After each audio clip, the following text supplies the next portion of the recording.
So guys, this is what I think will happen. When AMC, whenever it starts to squeeze, this is my thought. This is what I think is going to happen. Yes, I'm working on the weekend. So this is what I think is going to happen when it starts to squeeze. The squeeze is not going to last one day.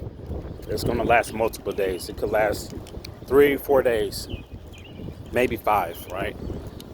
And when it squeezes, you're not going to see it like say it starts squeezing at 8.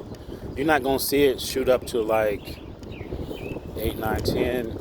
You're not going to see it shoot up to over $100 very quickly. What's going to happen after it goes up so much? There's going to be a halt. Then when it breaks out of that halt, it's going to run up again. And then it's going to get up so far, and then it's going to halt again. And that's the way for them to control it. And when it halts, that's going to be a factor where people are, it's kind of giving people time to decide if they're going to sell or not. And then it's going to take off in a certain direction, either up or down.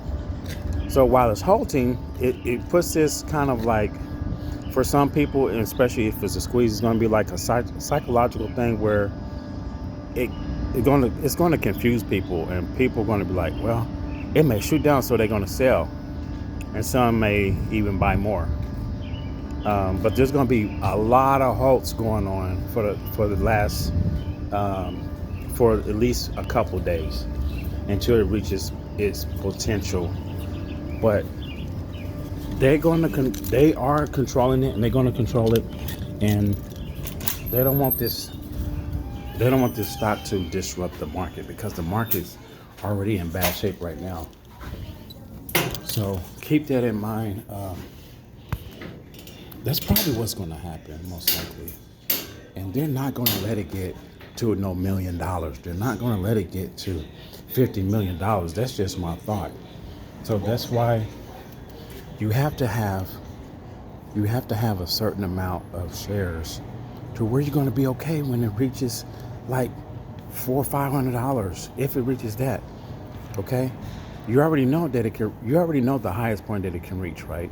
So have enough shares. If it reaches that amount, you're going to feel okay. You can pay off your car or pay off a house or whatever. By the way, it's not financial advice. It's just my way of thinking. But we'll talk about it more. I got to get back to work. You guys take care.